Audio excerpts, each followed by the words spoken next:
Hello दोस्तों, मेरे YouTube channel में आपका स्वागत है। अंतिम इच्छा। समय के साथ साथ राजा कृष्णदेव राय की माता बहुत वृद्धि हो गई थी। एक बार वह बहुत बीमार पड़ गई। उन्हें लगा कि अब मैं शीघ्र ही मर जाऊंगी। उन्हें आम की बहुत था, इसलिए जीवन के अंतिम दिनों में भी आम दान करना चाहती थी। सो उन्होंने राजा से ब्राह्मण को आमों को दान करने की इच्छा प्रकट की। वह समझदारी थी कि इस प्रकार दान करने से उन्हें स्वर्ग की प्राप्ति होगी। सो कुछ दिनों बाद राजा की माता अपनी अंतिम इच्छा की पूर्ति किए बिना ही मृत्यु को प्राप्त हो गई।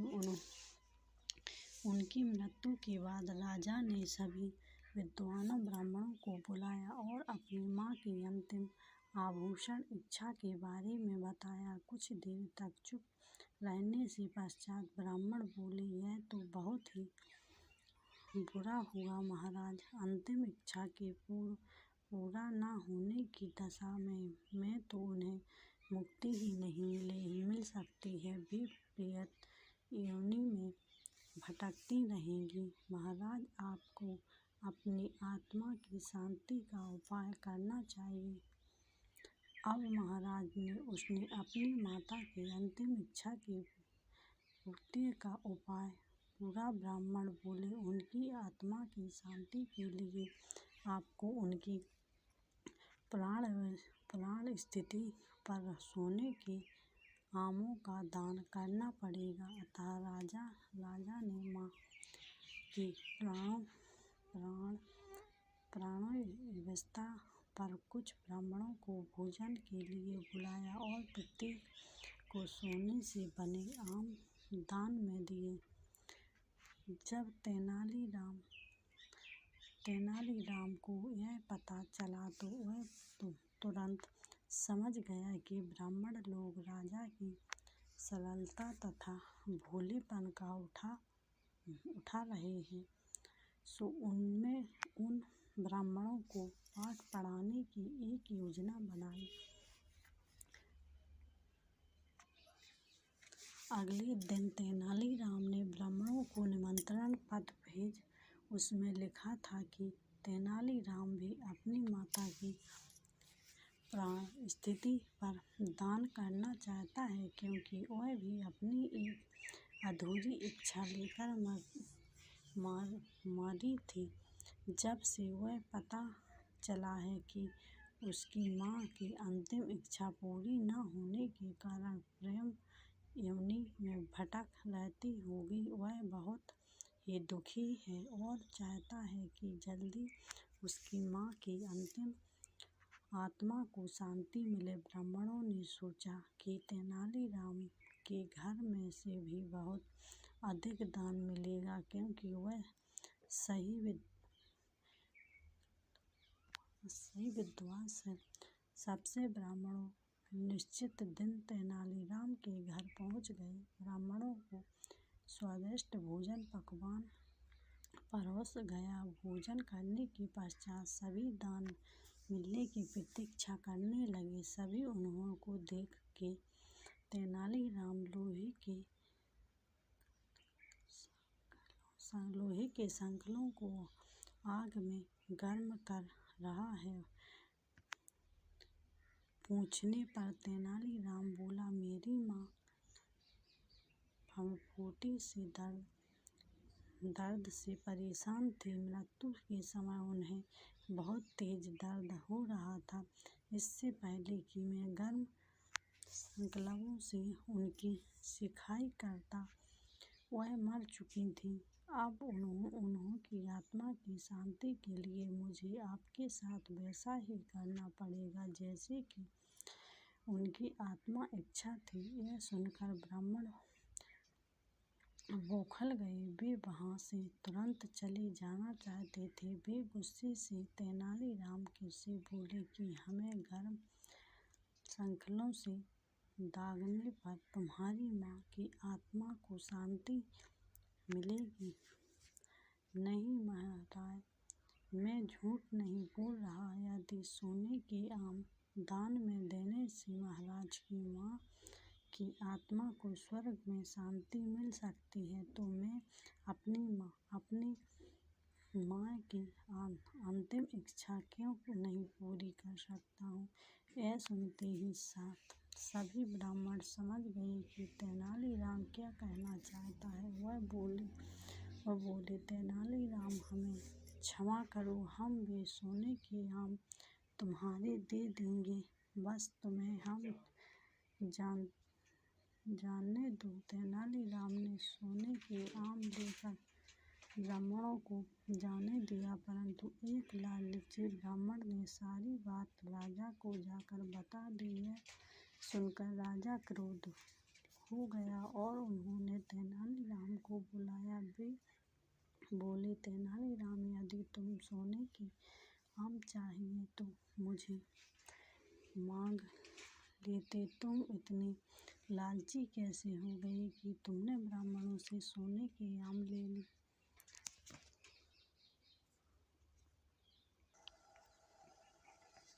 महाराज, मैं लालची नहीं हूँ, आपित मैं तो आपकी लालच की प्रवृत्ति को रोक रहा हूँ। यदि आपसे आपकी माँ की प्राणावस्था में सोने के आम ग्रहण कर सकते हैं, तो मेरी माँ की प्राणावस्था में लोहे के गर्म खानों क्यों नहीं झेल सकते हैं। राजा तेनालीराम की बातों का अर्थ समझ गए। उन्होंने ब्राह्मणों को बुलाया और उन्हें भविष्य में लालची तेनाली को कहा।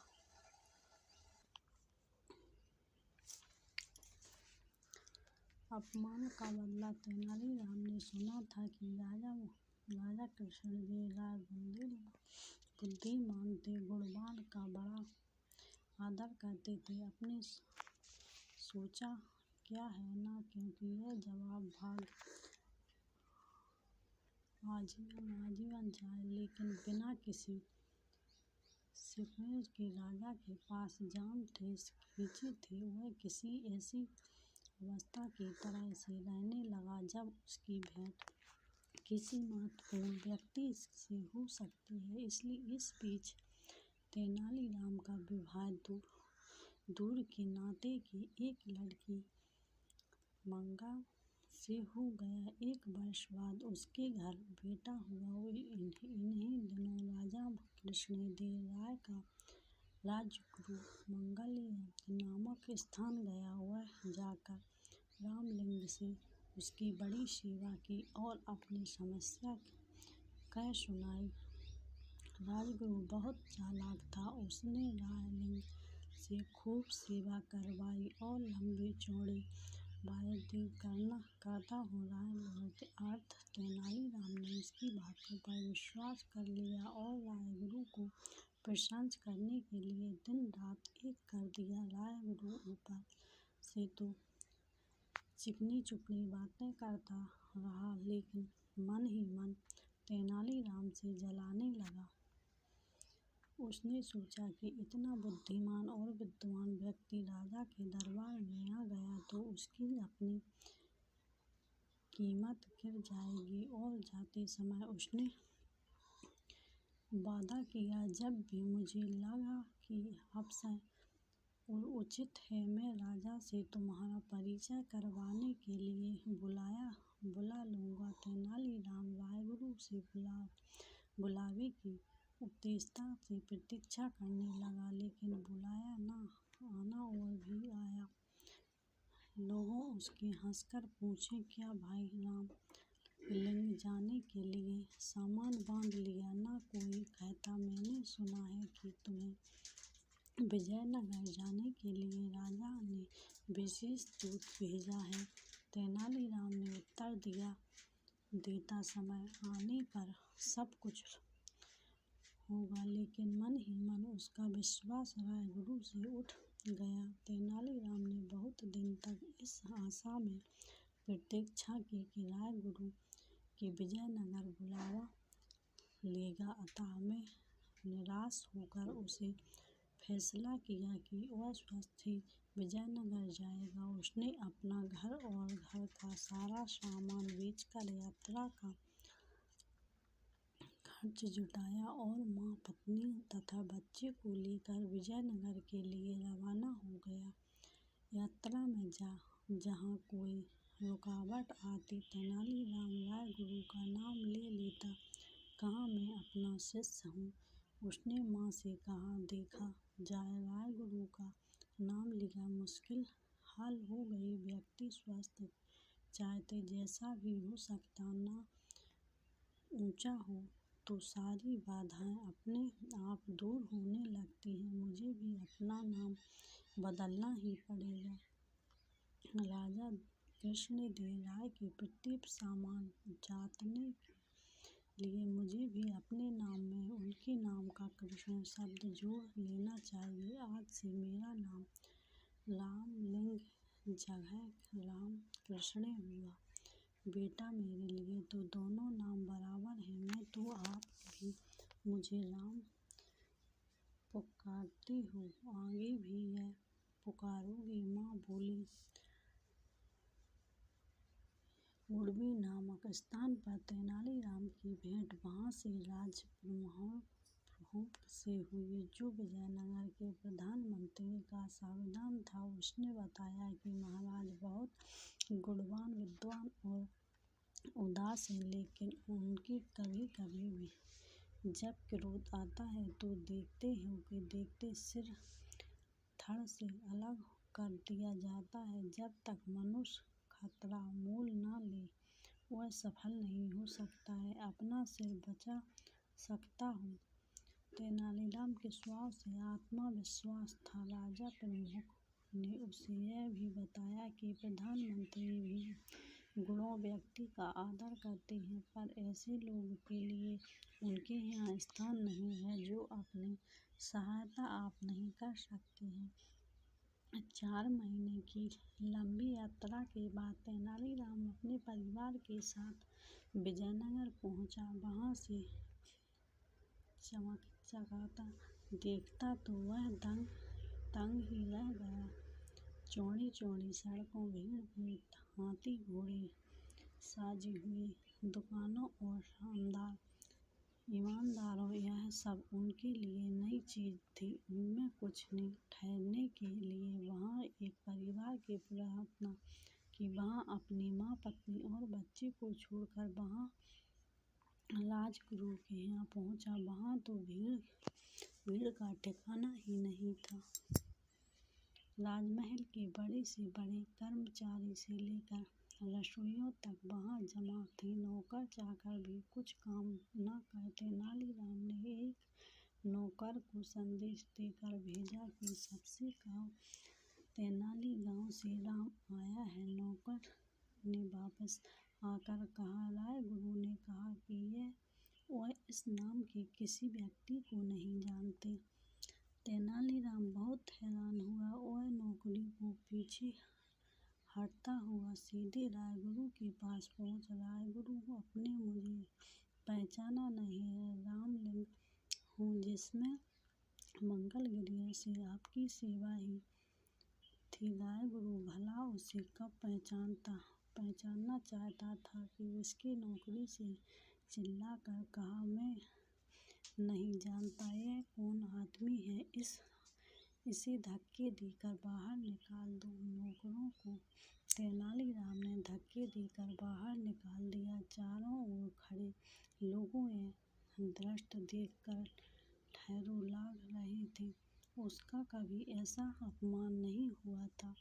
उसने मन ही मन फैसला किया कि रायगुरु से वह अपने सम्मान का बदला अवश्य लेगा, लेकिन इससे पहले राजा का दिल जीतना जरूर था।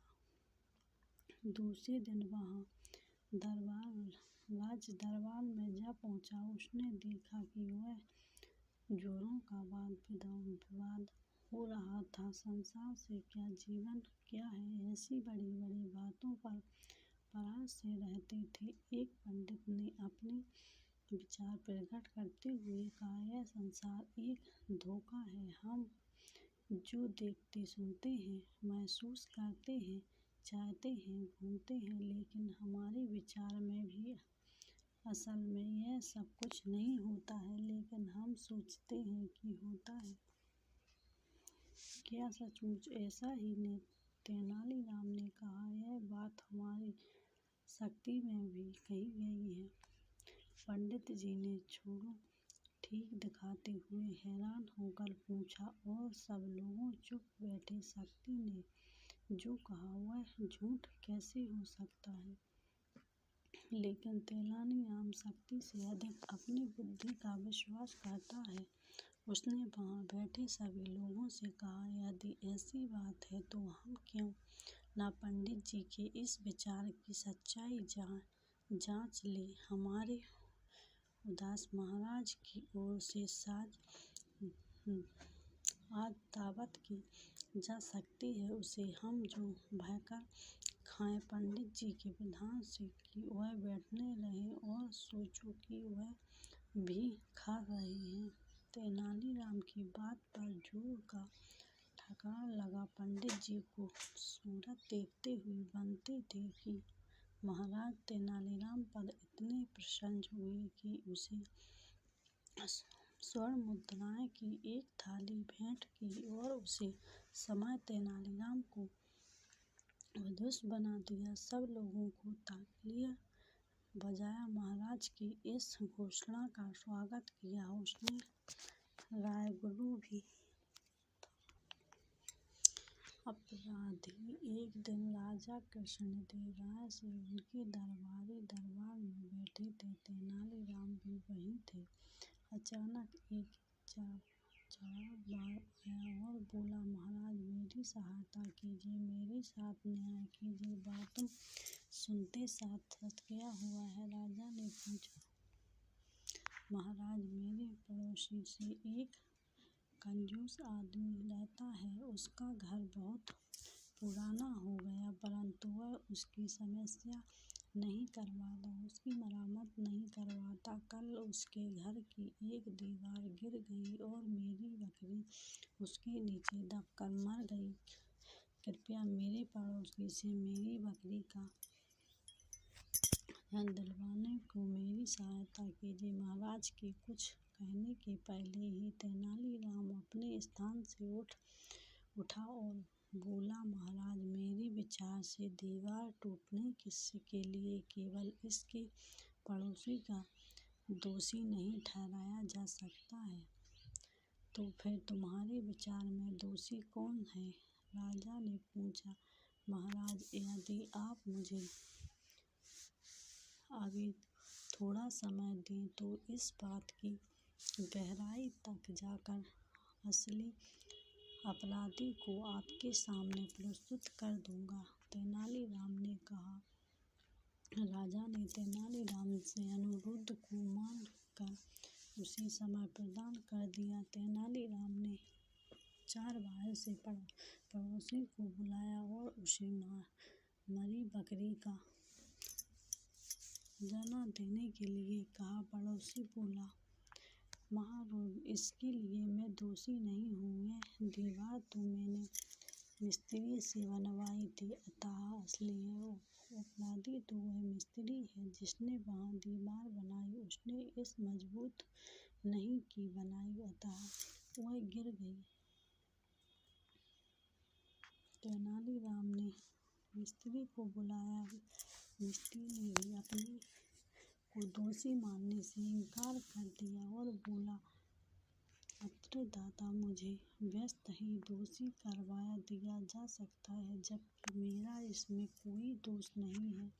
असली दोषी तो उन मजदूरों का है जिन्होंने घड़ी में अधिक पानी मिलाया, मिश्रण को पकवाया बनाया जिसमें वह अच्छी तरह से चिपका नहीं सकता और दीवार गिर गई। आपको हजम के लिए उन्हें बुलाना चाहिए। राजा ने मजदूरों को बुलाने के लिए आपकी सेना को भेजा। राजा के सामने आते ही मजदूर बोले, महाराज इसके लिए हमें दोषी तो क्यों पानी वाला व्यक्ति है जिसकी गहरे चूने में अधिक पानी मिलाया। अब की बार गहरे में पानी मिलाने वाले व्यक्ति को बुला गया। बात सुनते ही वह बोला, इसमें मेरा कोई दोष नहीं है महाराज। वह बर्तन जिसमें पानी हुआ था वह बहुत बड़ा था, जिसके कारण उसकी आवश्यकता से अधिक पानी भर गया था। पानी मिलते वक्त मिश्रण में पानी की मात्रा अधिक हो गई और मेरे विचार से आपको उस व्यक्ति को पकड़ना चाहिए जिसने पानी भरने के लिए मुझे इतना बड़ा बर्तन दिया। तेनालीराम ने पूछने पर वह बड़ा बर्तन उसे कहाँ से मिला। उसने बताया कि पानी वाला बड़ा बर्तन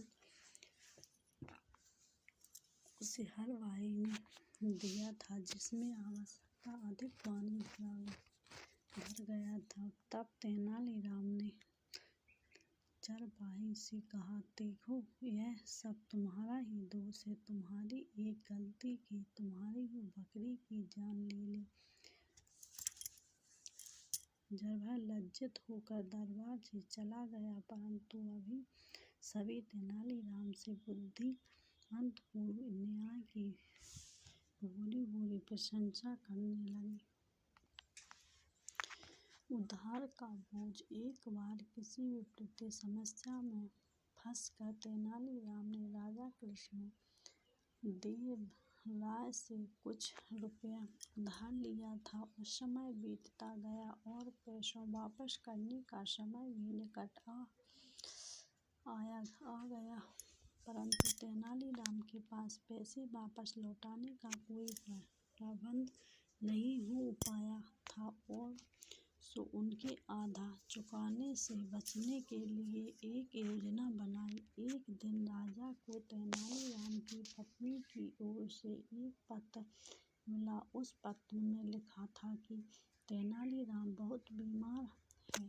तेनालीराम राय कई दिनों से दरबार में भी नहीं आ रहा था, इसलिए राजा ने सोचा कि स्वतः जाकर तेनालीराम से मिल जाए। साथ ही राजा को भी संदेह हुआ कि कहीं उधार से बचने के लिए तेनालीराम को कोई योजना तो नहीं है।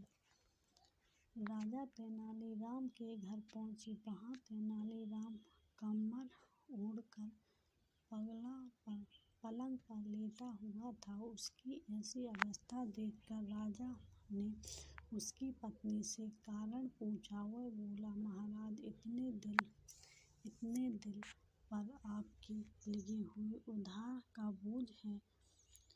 यही चिंता इन्हें अंदर ही अंदर खाए जा रही है और शायद इसी कारण यह बीमार हो गए। राजा ने तेनाली को सांत्वना दी और कहा, तेनाली तुम परेशान मत हो, तुम मेरा उधार चुकाने के लिए नहीं बांधे हुए हो।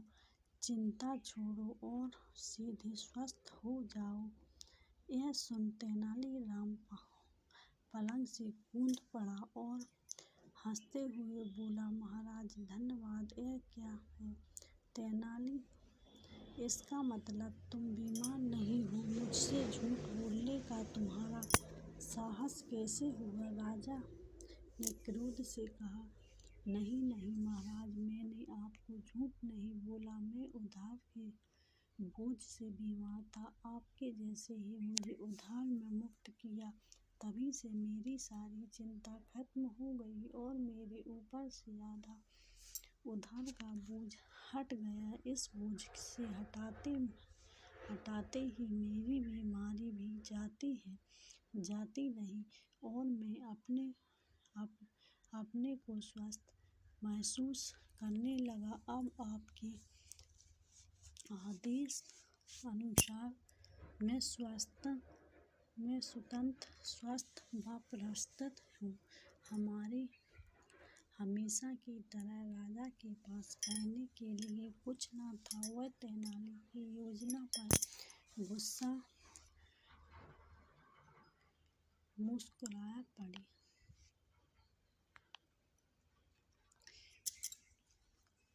ऊंट का कुंवड़। एक बार राजा कृष्णदेव राय तेनालीराम के किसी तर्क से बहुत प्रसन्न हुए और बोले, तेनाली, तुमने आज मुझे प्रसन्न कर दिया है। ऐसे कि इसके बदले में एक पूरा नगर तुम्हें उपहार में स्वरूप देता हूँ। तेनाली ने झुककर उनको धन्यवाद कहा। इसके बाद कई दिन बीत गए, परंतु राजा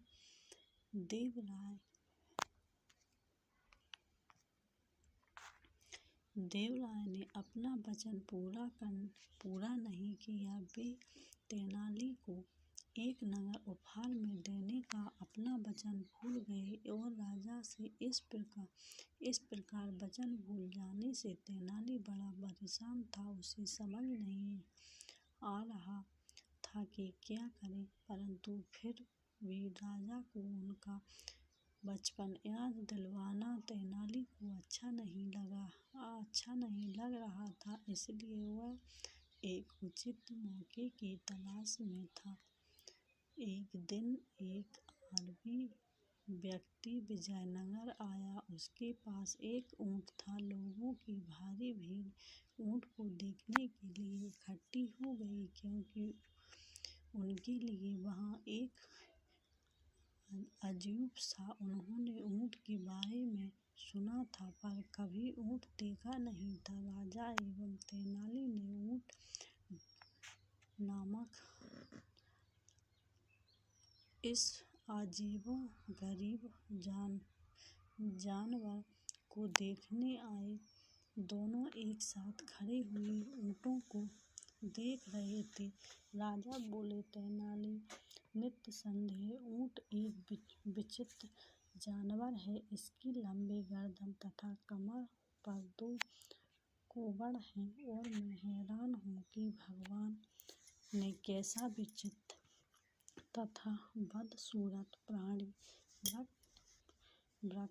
पृथ्वी पर क्यों नहीं भेजा। राजा कृष्णदेव राय की इस बात पर तेनाली को जवाब देने का अवसर मिला और वह संदेह की तरह आज भी अपने उत्तर के साथ तैयार था। वह बोला, महाराज, शायद क्या वाली अवस्था ही यह ऊँट अपने पूर्व जन्म में कोई राजा रहा होगा और शायद इसने भी कभी किसी को उपहार स्वरूप नगर देने का वचन दिया होगा। उसे फिर भी भूल गया होगा। दंड के रूप में ईश्वर ने इसे इस प्रकार का रूप दिया होगा। पहले तो राजा को यह तेनाली की एक बुद्धिपूर्ण काल्पनिक कहानी लगी, परंतु कुछ समय पश्चात उन्हें तेनाली को दिया हुआ अपना वचन याद आ गया। अपने सही महल में वापस आते ही राजा ने तुरंत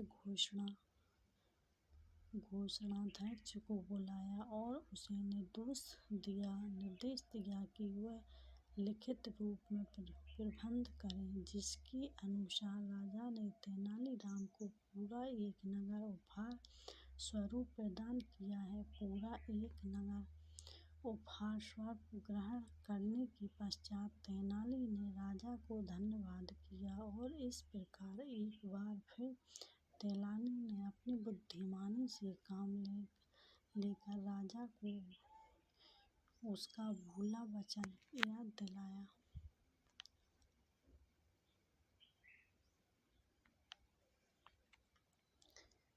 कितने कौवे।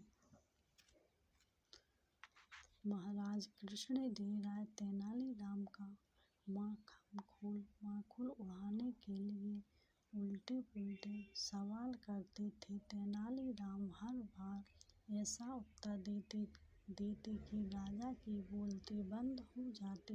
एक दिन राजा ने तेनालीराम से पूछा, तेनालीराम, क्या तुम बात बता सकते हो कि हमारी राजधानी में कुल कितने कौवे निवास करते हैं? हाँ, बता सकता हूँ महाराज। तेनालीराम तापक से बोले। महाराज बोलो, बिल्कुल सही गिनती बताना। जी हाँ महाराज, बिल्कुल सही बताऊंगा, तेनालीराम ने जवाब दिया। दरबारियों ने अंदाज लगा कि आज तेनालीराम जरूर फंसेगा। भला परिस्थितियों की निगाहों सवाल है। तुम्हें 2 दिन का समय देते हैं। तीसरे दिन तुम्हें बताना है कि हमारे राजधानी के कितने कौवे हैं। महाराज ने आदेश की भाषा में कहा। तीसरे दिन फिर दरबार जुड़ा। तेनालीराम अपने स्थान से उठकर बोला, महाराज, हमारे राजधानी में कुल 1,50,999 कौवे हैं। महाराज को शक हो गया। गिनती करा लो। राजा ने कहा। गिनती होने पर संख्या ज्यादा कम कितनी? तो महाराज ऐसा नहीं होगा। बड़े विश्वास से तेनालीराम ने कहा, अगर गिनती तो इसका भी कारण होगा। राजा ने पूछा, क्या कारण हो सकता है? तेनालीराम ने जवाब दिया, यदि राजधानी में कौवों की संख्या बढ़ती है तो इसका मतलब है कि हमारी राजधानी में कौवों के कुछ रिश्तेदार और खट्टे मित्र उनमें मिलने आए हुए हैं। संख्या घट गई तो इसका मतलब है कि हमारे कुछ कौवे राजधानी से बाहर अपने रिश्तेदारों से मिलने गए, वरना कौवे की संख्या 1,50,999 ही होगी। तेनाली से जलने वाले दरबारी अंदर ही अंदर गुट कर रह गए कि हमेशा की तरह यह चालबाज फिर अपनी चाल की सिपतली गली से बच गया।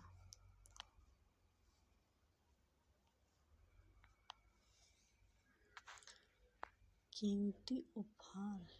लड़ाई जीत कर राजा कृष्णदेव राय ने विजय उत्सव मनाया। उत्सव की समाप्ति पर राजा ने कहा, लड़ाई की जीत अकेली मेरी जीत नहीं है, मेरे साथ साथियों और सहयोगियों की जीत है। मैं चाहता हूँ कि मेरे मंत्रिमंडल में सभी सदस्य इस अवसर पर पुरस्कार प्राप्त करें। आप सभी लोग अपनी अपनी पसंद का पुरस्कार लें, परंतु एक शर्त है कि सभी को अलग अलग पुरस्कार लेने होंगे। एक ही चीज 2 आदमी नहीं ले सकते। यह घोषणा करवाने के बाद राजा ने उसे मंडप का पर्दा खिंचवा दिया, जिस मंडप में सारे पुरस्कार सजा कर रखे गए थे। फिर क्या था, सभी लोग अच्छे से अच्छे पुरस्कार पाने के लिए पहल करने लगे। पुरस्कार सभी लोगों की गिनती के हिसाब से रखे गए थे, अतः थोड़ी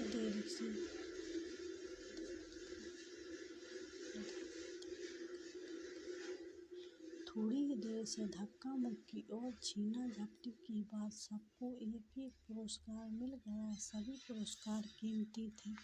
अपना अपना पुरस्कार पाकर सभी संतुष्ट हो गए, अतः मैं बच सके। कम मूल्य का पुरस्कार एक चांदी की थाली की थी। यह पुरस्कार उस आदमी को मिलना था जो दरबार में सबसे बात पहुँचे, यानी देर में पहुँचने का दंड सब लोगों ने इस हिसाब लगवाया तो पता चला कि श्रीमान तेनालीराम अभी तक नहीं पहुँचते। यह जानकर सभी खुश थे। सभी ने सोचा कि इस विद्युत बौद्धिक पर सस्ते पुरस्कार को पदे हुए हम सब तेनालीराम को खूब चिढ़ाएंगे, बड़ा मजा आएगा। तभी श्रीमान तेनालीराम आ गए। सारे लोग एक साथ में चिल्ला पड़े, आइए तेनालीराम जी, एक अनोखा पुरस्कार आपका इंतजार कर रहा है। तेनाली ने सभी दरबारियों को दृष्टि डाली। सभी के हाथ में अपने अपने पुरस्कार थे। किसी को गले में सोने की माला और तो किसी को हाथ में सोने का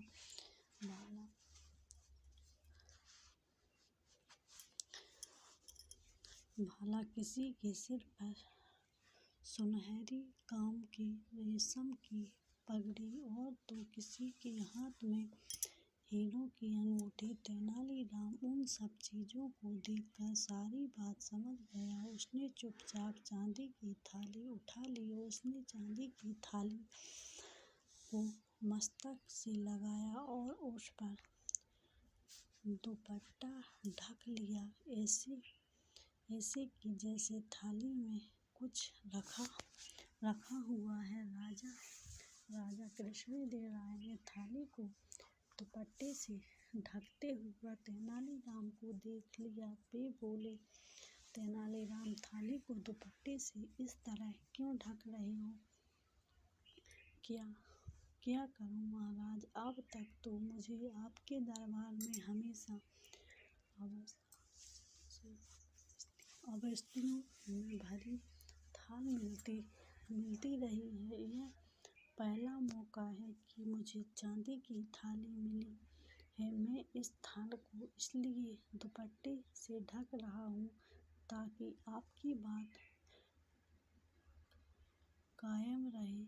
सब यही समझे कि तेनालीराम को इस बार भी महाराज ने थाली भरकर अतिथियों पुरस्कार में दिए थे। महाराज तेनालीराम की चतुराई भरी बातों से प्रसन्न हो गए। उन्होंने गले से अपना बहुमूल्य हार उतारा और कहा, तेनालीराम, तुम्हारी आज भी खाली नहीं रहेगी। आज उसने सबसे बहुत मूल्य पुरस्कार हुआ। थाली आगे बढ़ा। तेनालीराम ने थाली राजा कृष्णदेव राय के आगे कर दी।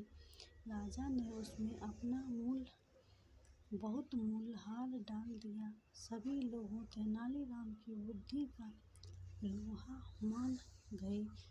थोड़ी देर पहले जो दरबारी उसका मजाक उड़ा रहे थे, सब भीगी बिल्ली बने एक दूसरे को मुँह देख रहे थे, क्योंकि सबसे कीमती पुरस्कार इस बार भी तेनालीराम को ही मिला था।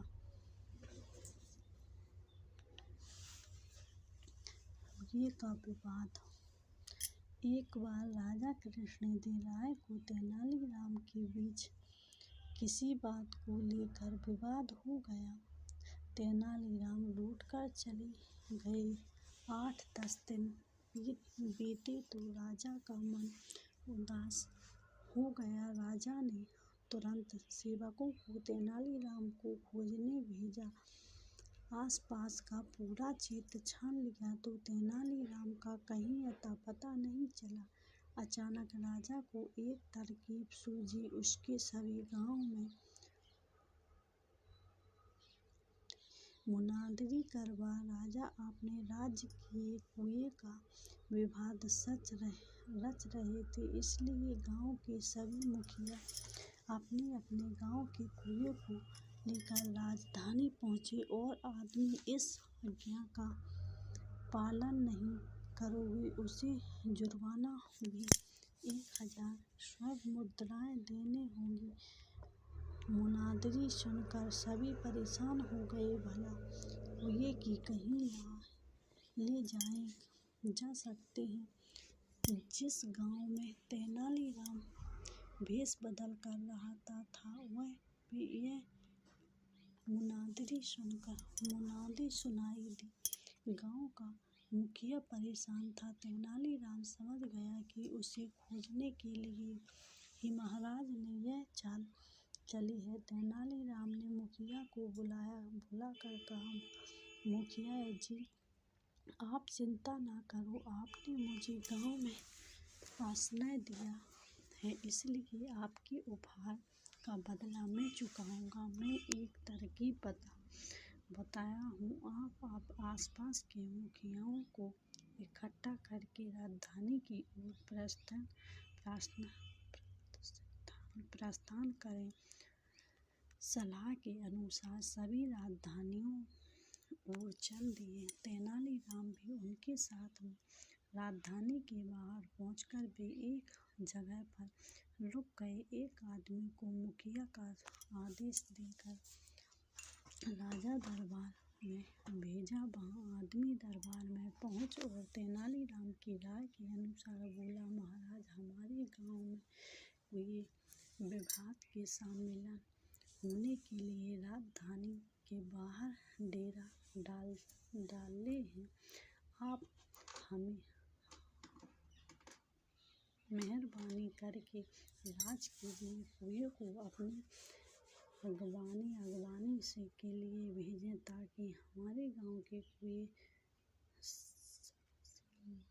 सम्मानीय दरबार के सामने हाजिर नहीं हो सकते। राजा को उनकी बात समझते देर नहीं लगी कि यह तेनालीराम की तरकीब है। राजा ने पूछा, सच बताओ कि तुम्हें यह अक्ल किसने दी है? राजन, थोड़े दिन पहले हमारे गांव में एक परदेसी आकर रुका था। उसने हमारी यह तरकीब बताई है।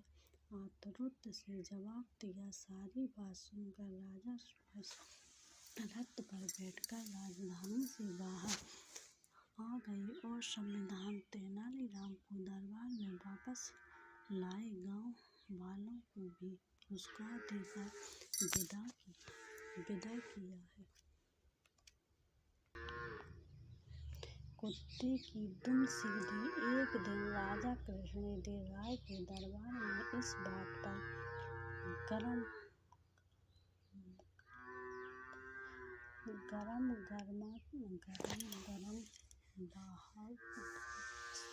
गरम बहस हो रही थी कि मनुष्य का स्वभाव बदल जा सकता है या नहीं। कुछ कहना था कि मनुष्य का स्वभाव बदला जा सकता है। कुछ का विचार था कि ऐसा नहीं हो सकता है, जैसे कुत्ते की दुम कहीं सीधी नहीं हो सकती है। राजा को एक बुद्धि सूझा। उन्होंने कहा, बात यह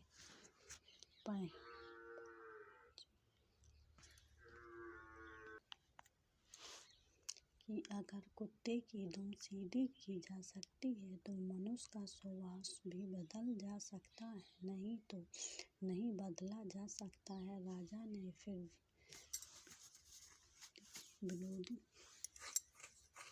विनोद को अगले बढ़ाने की सोची। बोले, ठीक है, आप लोग यह प्रतीक करके देखिए। राजा ने 10 चुने हुए व्यक्तियों को कुत्ते का एक पिल्ला दिलवाया और 6 मास के लिए हर मास 10 स्वर्ण मुद्राएं देकर निश्चित किया। इन सभी लोगों को कुत्ते की दुम सीधी करने का प्रयत्न करना था। इन व्यक्तियों में एक तेनालीराम भी है। शेष 9 लोगों ने इन 6 महीनों में पिल्ले की दुम सीधी करने की बड़ी कोशिश की। एक दिन पिल्ले की पूंछ के छोर को भारी वजन से दबा दिया ताकि इसकी दुम सीधी हो जाए। दूसरे ने पिछले की दुम को पीतल की एक सीधी नली में डालते रखा। तीसरे ने अपने पिल्ले की पूँछ सीधी करने के लिए हर रोज पूँछ की मालिश करवाई। छठवें ने सज्जन कहीं से किसी तांत्रिक को बुलाया और मंत्र पढ़वाकर इस काम को करवाने के प्रतीक से जुड़ा रहा। सातवें सज्जन ने आपके पिल्ले की सलाम चमत्कृत यानी ऑपरेशन करवाया। आठवें व्यक्ति बिल्ली को सामने बैठाकर 6 मास तक प्रत्येक दिन उसे भाषण देता रहा कि पूँछ सीधी रखो भाई, सीधी रखो। 9वां व्यक्ति पिल्ले को बैठाए खिलाता रहा। वे शायद इससे यह मान जाए और अपनी पूँछ सीधी कर ले, पर तेनालीराम पिल्ले को इतना ही खिलाता जितने से भी जीवित रहते उसकी पूँछ भी बेजान से ढल गई और जो देखने में सीधी हो जान पड़ी थी। 6 मास बीत जाने पर राजा ने 10 पिल्लों को दरबार में उपस्थित करने का आदेश दिया और व्यक्ति ने हठ और स्वस्थ पिल्ले को पेश किया। जब पहले पिल्ले की पूँछ को वजन हटाया गया तो वह एकदम टेढ़ी होकर ऊपर उठ गई। दूसरे की दुम जब नली से निकाली गई वह भी ऊपर समय टेढ़ी हो गई। शेष 7 पिल्लों की पूँछ भी टेढ़ी ही थी। तेनालीराम ने अपने आधार मास्ट का विलास राजा के सामने कर दिया। उसके सारे अंग ढल कर रहे। तेनालीराम बोला, महाराज, मैंने कुत्ते की दुम सीधी कर दी है। दुष्ट कहीं के राजा ने कहा, बेचारे निरोग पशु पर तुम्हें दया भी नहीं आई। तुमने तो इसे भूखा ही मार डाला। इसमें तो पूँछ हिलाने जितनी शक्ति भी नहीं है। महाराज, अगर आपको कहा होता कि इसे अच्छी तरह खिलाना पिलाना जाए तो इस मौके कसर नहीं छोड़ता, पर आपका आदेश तो इसकी पूँछ को सुभाष से विरुद्ध सीधा करने का था, जो इसे भूखा रखने से ही पूरा हो सकता था। बिल्कुल ऐसे ही मनुष्य का स्वभाव भी असल में बदल नहीं है। हाँ, आप उसे कल कोठरी में बंद करवा के उसे भूखा रखकर उसका स्वभाव मुर्दा बना सकते हो।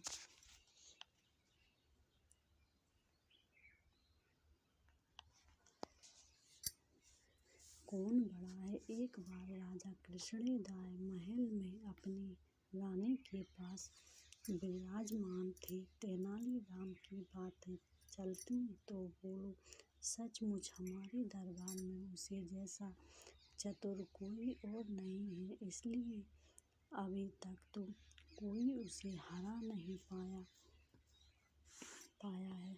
सुनकर रानी बोली, आप कल तेनालीराम को भोजन के लिए महल में आमंत्रित करो और मैं उसे जरूर हरा दूंगा। राजा ने मुस्कुराकर हामी भर ली। अगले दिन रानी ने अपने हाथों से स्वादिष्ट पकवान बनाया, राजा के साथ बैठा। तेनालीराम उन पकवानों की जी भर की प्रशंसा करता हुआ खाता जा रहा था। खाने के बाद रानी ने उसे बढ़िया पानी का बीड़ा भी रखाने को दिया। तेनालीराम मुस्कुराकर बोला, सचमुच आज जैसा खाने का आनंद तो मुझे कभी नहीं आया। तभी रानी ने अचानक पूछ लिया, अच्छा तेनालीराम बात बताओ, राजा बड़े हैं या मैं? आप तो तेनालीराम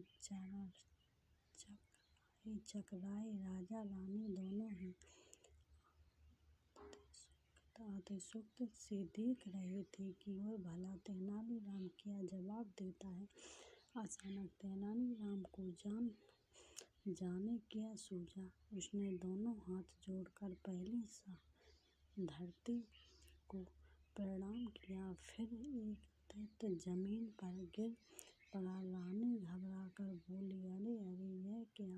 तेनालीराम उठकर खड़ा हुआ और बोला, महारानी जी, मेरे लिए जो आप धरती है और राजा आसमान, तो मैं ही किसने छोटा किसे बड़ा कहूँ, कुछ समझ में नहीं आ रहा है।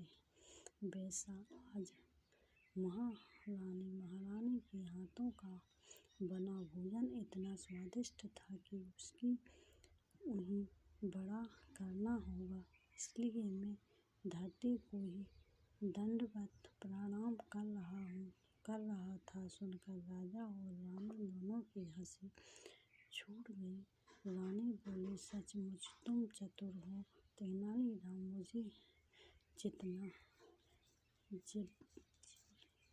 दिया पर हंसकर भी खुद जीत गए। इस पर महारानी और राजा कृष्णदेव के साथ तेनालीराम भी खिलखिलाकर हंस दिया।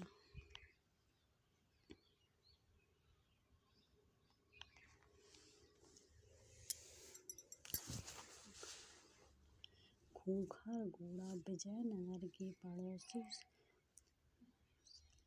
मुसलमान राज्यों के पास बड़े मजबूत सेना थी। राजा कृष्णदेव चाहते थे कि विजयनगर के घुड़सवार फौज भी मजबूत हो, ताकि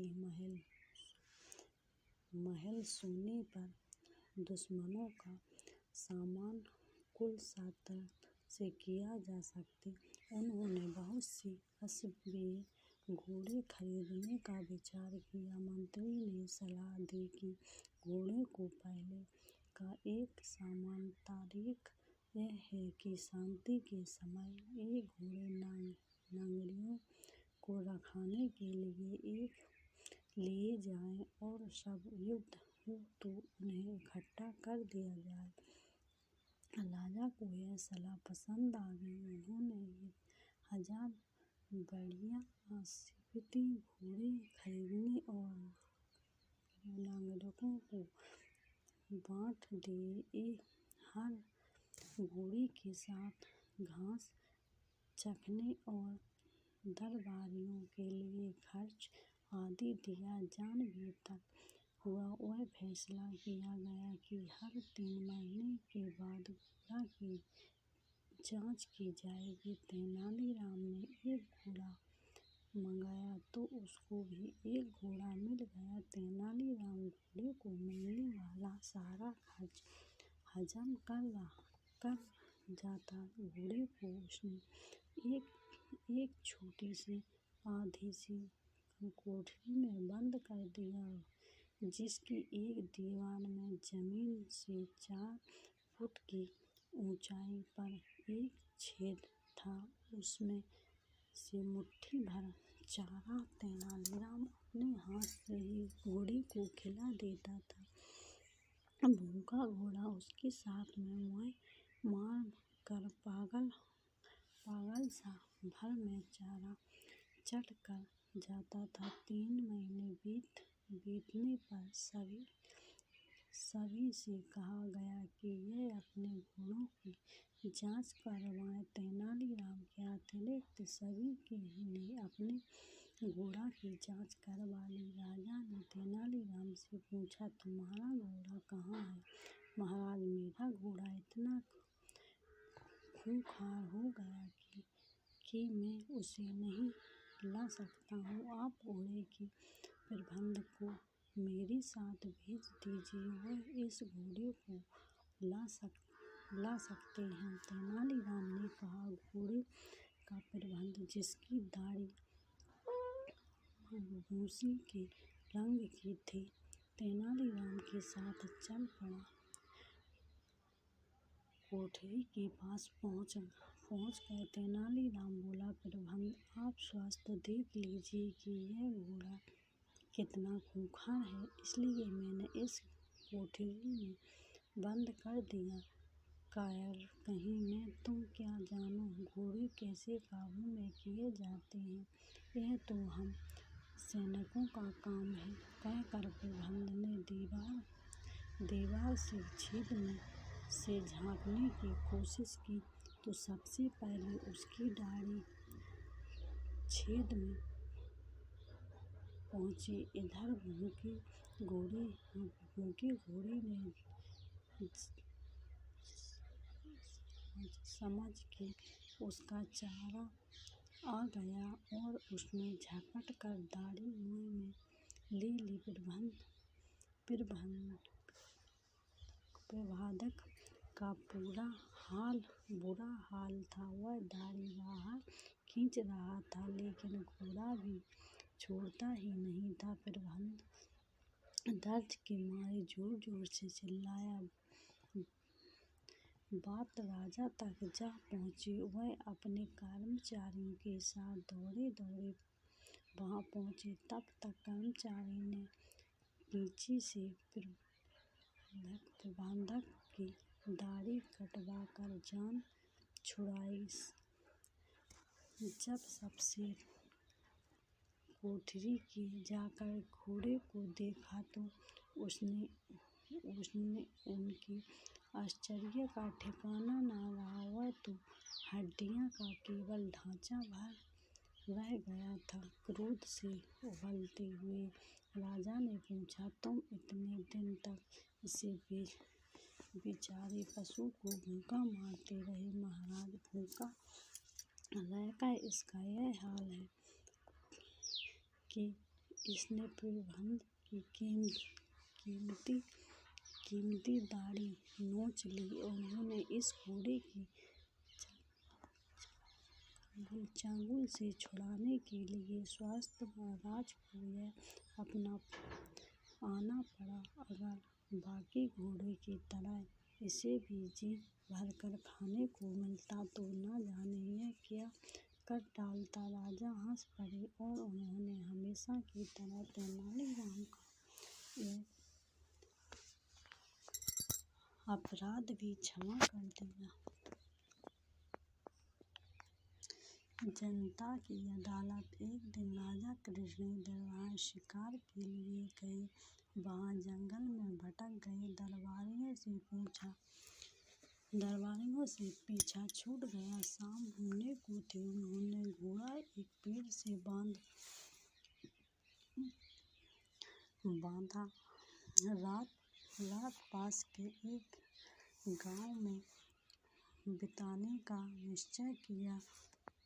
राहगीर के भेष में किसान के पास गए। कहा, दूसरी नहीं आया है। रात को वह आश्चर्य मिल सकता है। किसान बोला, आओ, जो सूखा भूसा हम खाते हैं आप भी खाया करो। मेरे पास एक पुराना कंबल भी है, उसमें जाड़े की रात काट सकते हो। राजा ने कहा, हाँ, से हिलाया। रात को राजा गांव से घूमने भयानक गरीबों थे। उन्होंने पूछा, दरबार में जाकर फरियाद क्या नहीं करते? कैसे जाएं? राजा तो चापलूसी से घिरे रहते हैं। कोई हमें दरबार में जाने ही नहीं देता। किसान बोला। सुबह राजधानी लौटने ही राजा ने मंत्री और दूसरे अधिकारियों को बुलाया। कहा, हमें पता चला है तुम गांव की भलाई की काम करने के लिए खजाने के काफी रुपया ले चुकी हो। क्या हुआ उसका? मंत्री बोला, महाराज, सारा रुपया गांव की भलाई में खर्च हो चुका है। आपसे किसने गलत कहा? मंत्री के जाने के बाद उन्होंने तेनालीराम को बुलाया भेजा। कल की पूरी घटना कहाँ सुनाई? तेनालीराम ने कहा, महाराज, प्रजा दरबार में नहीं आएगी। अब आपको ही उनके दरबार में जाना चाहिए। उनके साथ जो अन्याय हुआ है उसका फैसला उन्हें ही